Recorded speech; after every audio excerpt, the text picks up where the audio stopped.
Hi friends, RCB ತಂಡದಲ್ಲಿ ಎಷ್ಟು ಮಂದಿ ಕನ್ನಡಿಗರಿದ್ದಾರೆ? ಕರ್ನಾಟಕದ ಆಟಗಾರರ ಬಗ್ಗೆ ನಿಮಗೆಷ್ಟು ಗೊತ್ತು? ಅವರು ಯಾವ ಜಿಲ್ಲೆಯವರು ಗೊತ್ತಾ? ಆರ್ಸಿಬಿ ತಂಡದ ಓನರ್ ಯಾರು?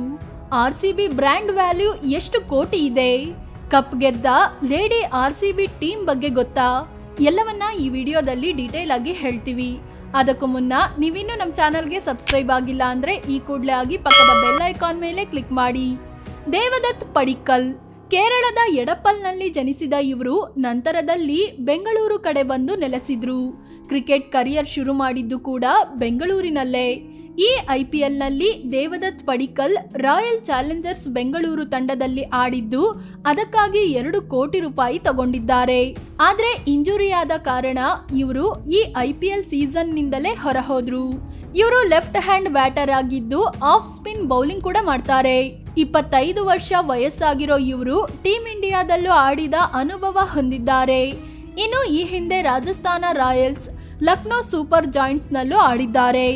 ಮಯಾಂಕ್ ಅಗರ್ವಾಲ್ ದೇವದತ್ ಪಡಿಕ್ಕಲ್ ಗಾಯಗೊಂಡಿದ್ರಿಂದ ಅವರ ಜಾಗಕ್ಕೆ ಮಯಾಂಕ್ ಅಗರ್ವಾಲ್ ರನ್ನು ತೆಗೆದುಕೊಳ್ಳಲಾಯಿತು.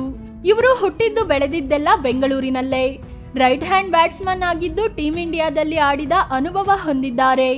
ಇವರನ್ನ 1 ಕೋಟಿ ಕೊಟ್ಟು RCB ಖರೀದಿಸಿತು. 1991ರಲ್ಲಿ ಜನಿಸಿದ ಇವರಿಗೆ 34 ವರ್ಷ ವಯಸ್ಸಾಗಿದೆ.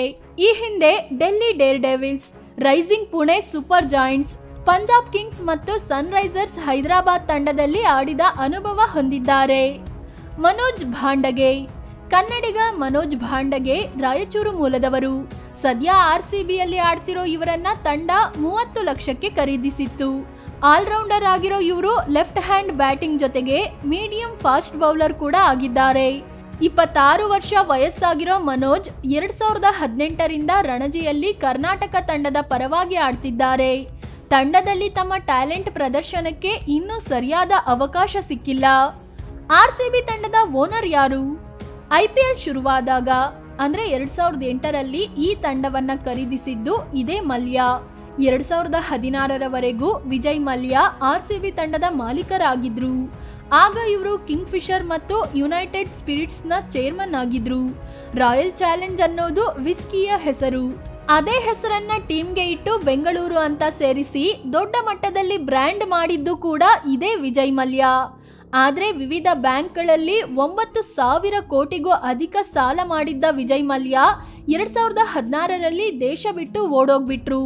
ಇದಾದ್ಮೇಲೆ RCBಯ ಮಾಲೀಕತ್ವ ಯುನೈಟೆಡ್ ಸ್ಪಿರಿಟ್ಸ್ ಸಂಸ್ಥೆಯ ಪಾಲಾಯಿತು. ಯುನೈಟೆಡ್ ಸ್ಪಿರಿಟ್ಸ್ ಲಿಮಿಟೆಡ್ ಭಾರತದ ಅತಿ ದೊಡ್ಡ ಮದ್ಯದ ಬ್ರ್ಯಾಂಡ್ ಆಗಿದೆ. ಇದೀಗ ಪ್ರಥಮೇಶ್ ಮಿಶ್ರಾ RCBಯ ಚೇರ್ಮನ್ ಆಗಿದ್ದಾರೆ. ಇಂದು RCB ತಂಡದ ಬ್ರ್ಯಾಂಡ್ ವ್ಯಾಲ್ಯೂ 1000 ಕೋಟಿ ರೂಪಾಯಿಯಷ್ಟಿದೆ. RCB ತಂಡದ ಕ್ಯಾಪ್ಟನ್ಗಳು IPL ಮೊದಲ ಸೀಸನ್ನಲ್ಲಿ ರಾಹುಲ್ ದ್ರಾವಿಡ್ RCB ಕ್ಯಾಪ್ಟನ್ ಆಗಿದ್ರು. 2 ಮತ್ತು 3ನೇ ಸೀಸನ್ನಲ್ಲಿ ಅನಿಲ್ ಕುಂಬ್ಳೆ ನಾಯಕತ್ವ ವಹಿಸಿಕೊಂಡ್ರು. ಇದಾದ್ಮೇಲೆ Virat Kohli, Faf du Plessis, Daniel Vettori, Shane Watson, KP Pietersen, JM Sharma RCB ನಾಯಕರಾಗಿ ಆಡಿದ್ದಾರೆ. ಸದ್ಯ ರಜತ್ ಪಾಟಿದಾರ್ ತಂಡವನ್ನ ಮುನ್ನಡೆಸುತ್ತಿದ್ದಾರೆ. ಕಪ್ ಗೆದ್ದಿತ್ತು RCB ಮಹಿಳಾ ಟೀಮ್. 2023ರಲ್ಲಿ ಮಹಿಳಾ IPL ಅಂದ್ರೆ ವುಮೆನ್ ಪ್ರೀಮಿಯರ್ ಲೀಗ್ ಶುರುವಾಯಿತು. ಇದರಲ್ಲಿ 5 ತಂಡಗಳಿದ್ದು RCB ಕೂಡ ಒಂದಾಗಿದೆ. 2024ರಲ್ಲಿ ಮಹಿಳಾ RCB ತಂಡ ಕಪ್ ಗೆದ್ದು ಬೀಗಿತ್ತು. ಆದ್ರೆ ಮಹಿಳೆಯರ ಪ್ರೀಮಿಯರ್ ಲೀಗ್ ಬಗ್ಗೆ ಅಷ್ಟು ಕ್ರೇಜ್ ಇಲ್ಲ. ಆದ್ರೆ ಕಪ್ ಗೆದ್ದಿದ್ರಿಂದ ಭಾರಿ ಮಟ್ಟದಲ್ಲಿ ಮಹಿಳಾ RCB ತಂಡ ಹೊಗಳಿಕೆಗೆ ಪಾತ್ರವಾಗಿತ್ತು. ಸ್ಮೃತಿ ಮಂದಾನ ಮಹಿಳಾ RCB ತಂಡವನ್ನ ಮುನ್ನಡೆಸಿದ್ರು. ಫ್ರೆಂಡ್ಸ್, ಇದು RCB ತಂಡದಲ್ಲಿರೋ ಕನ್ನಡಿಗರ ಬಗ್ಗೆ, ಮಾಲೀಕರ ಬಗ್ಗೆ ಮಾಹಿತಿ ಕೊಡೋ ಪ್ರಯತ್ನ. ಈ ಬಗ್ಗೆ ನಿಮಗೇನನ್ಸುತ್ತೆ ಅಂತ ಕಾಮೆಂಟ್ ಮಾಡಿ ಹೇಳಿ. ಅದೇ ರೀತಿ ನೀವಿನ್ನೂ ನಮ್ಮ ಚಾನಲ್ಗೆ ಸಬ್ಸ್ಕ್ರೈಬ್ ಆಗಿಲ್ಲ ಅಂದ್ರೆ ಈ ಕೂಡಲೇ ಆಗಿ ಪಕ್ಕದ ಬೆಲ್ ಐಕಾನ್ ಮೇಲೆ ಕ್ಲಿಕ್ ಮಾಡಿ. ಧನ್ಯವಾದ.